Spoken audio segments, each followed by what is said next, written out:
इस वीडियो में दी हुई जानकारी इंटरनेट से ली गई है। हम इस वीडियो में किसी भी दवाई का प्रचार नहीं करते। नमस्ते दोस्तों, फार्मा सेवा पे आपका स्वागत है। आज हम बात करेंगे एक बहुत ही आधुनिक और एडवांस दवा के बारे में जिसका नाम है उपाडाज़िन टैबलेट। यह दवा मुख्य रूप से रोमेटाइड आर्थराइटिस यानी जोड़ों के दर्द, सोराइटिक आर्थराइटिस और गंभीर अल्सरेटिव कोलाइटिस जैसी ऑटो इम्यून डिसीज को ठीक करने के लिए दिया जाता है। इस टैबलेट का इस्तेमाल विटिलिगो, एटोपिक डर्मेटाइटिस और एलोपेशिया एरेराटा के इलाज में भी डर्मेटोलॉजिकल डॉक्टर्स करते हैं। आज की इस वीडियो में हम आसान भाषा में समझेंगे कि इस टैबलेट में कौन से सॉल्ट्स होते हैं, ये शरीर में कैसे काम करती है और इसे लेने का सही तरीका क्या है।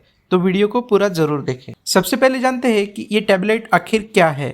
तो दोस्तों, ये एक टारगेटेड इम्यूनोमोड्यूलेटर दवा है। अगर इसकी कंपोजिशन की बात करें तो इसमें उपाडासिटिनिब नाम का सॉल्ट होता है जो अलग अलग स्ट्रेंथ्स में आते हैं, जैसे 15 mg, 30 mg या 45 mg।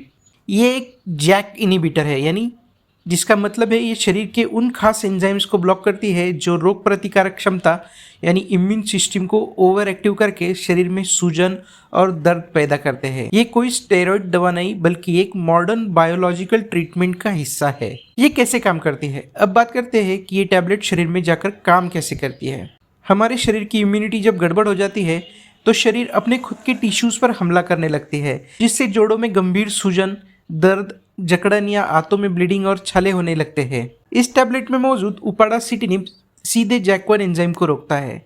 इससे इम्यून सिस्टम की ओवर एक्टिविटी शांत होती है, जोड़ों की सूजन कम होती है और आंतों की अंदरूनी परत को ठीक होने में मदद होती है।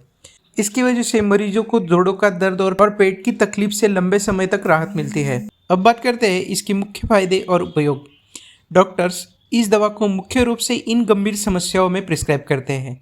सबसे पहला है अल्सरेटिव कोलाइटिस यानी आंतों की गंभीर सूजन, पेट दर्द, बार बार दस्त और ब्लीडिंग को रोकने के लिए। दूसरा है रोमेटाइड आर्थराइटिस, जोड़ों में सूजन, दर्द और सुबह की अकड़ को कम करने के लिए इस टैबलेट का इस्तेमाल होता है। तीसरा है एंकिलोजिंग स्पॉन्डिलाइटिस, मुख्य जोड़ों की जकड़न व सूजन को ठीक करने के लिए।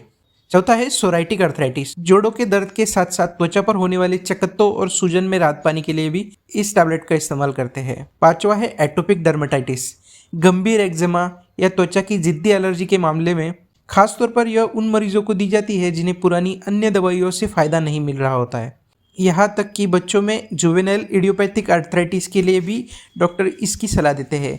ये बीमारी को आगे बढ़ने से रोकती है और ये एक बहुत ही असरदार दवा है, इसलिए इसके उपयोग और फायदों का दायरा काफ़ी बड़ा है। अब बात करते हैं इसे लेने का सही तरीका। इस दवा को लेने का तरीका बहुत महत्वपूर्ण है। टैबलेट को हमेशा डॉक्टर के बताए डोज के अनुसार ही ले।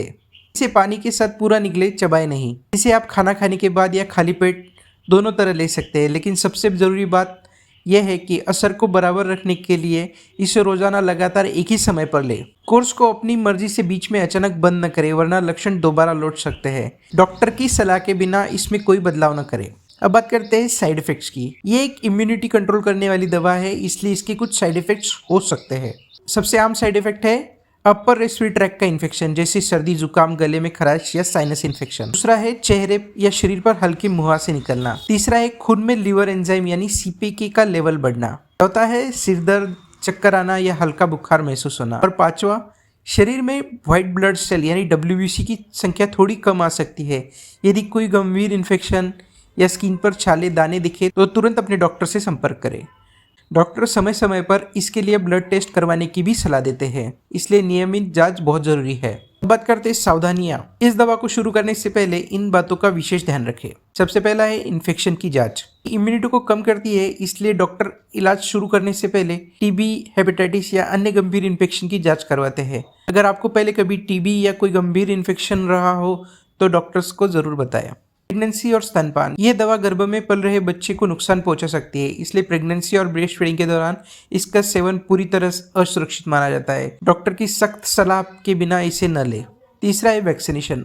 इस दवा को लेते समय किसी भी तरह के लाइव वैक्सीन लगवाने से बचना चाहिए। अन्य दवाइयाँ, अगर आप कोई एंटी फंगल, एंटीबायोटिक या ब्लड थिनर ले रहे हैं तो उसकी जानकारी अपने डॉक्टर को ज़रूर दें ताकि खतरनाक ड्रग इंटरेक्शन से बचा जा सके। किसी भी प्रकार की लापरवाही भारी पड़ सकती है। दोस्तों, ये थी इस टैबलेट की पूरी जानकारी। हमेशा याद रखें, ये एक बहुत ताकतवर और प्रिस्क्रिप्शन दवा है।